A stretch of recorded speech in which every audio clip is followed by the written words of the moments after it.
Après l'inauguration de la passerelle hier, c'est la fameuse tour des juges qui est désormais opérationnelle. Sa gestion reviendra à la Fédération tahitienne de surf. Les détails avec Sam Tainaoré sur des images signées Mereteato et Héloïse Girard. Mon cabinet est polynésien et puis nos ingénieurs aussi. L'équipe d'ingénierie est basée ici en Polynésie et les entreprises qui l'ont montée sont aussi polynésiennes. Donc c'est vraiment un travail 100% polynésien.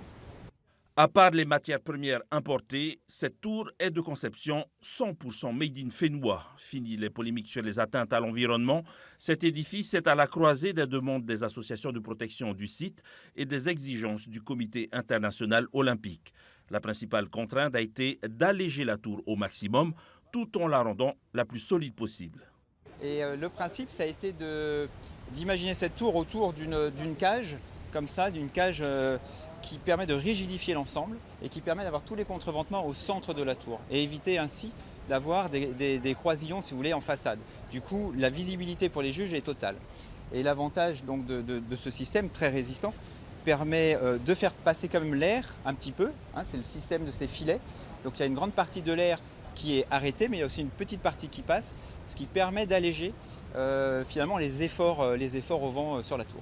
Dans les jours à venir, la gestion de cette tour reviendra officiellement à la Fédération tahitienne de surf. Pour son président, cet outil va participer à la notoriété de la Polynésie dans le monde du surf. Je pense qu'aujourd'hui, avec la renommée de Te Ahupo'o, avoir une tour digne de ce nom est quand même bien. Bon, après, avec il y a les exigences aussi de JO. Bon, on n'attendait pas autant, on n'a pas besoin autant pour notre sport, mais c'est bien d'avoir quand même un édifice parce que c'est vrai que, par exemple, le surf n'a pas besoin de salle omnisport, n'a pas besoin de terrain de foot.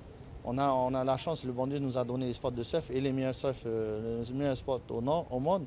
Donc là, on avait besoin de compléments et c'est vrai que cette tour des juges est important pour une bonne organisation d'événements. Te Ahupo'o n'accueillant pas toutes les grandes compétitions de surf du Fénois, le gouvernement envisagerait de déplacer cette tour des juges sur les autres sites accueillant des compétitions de niveau international ou même local.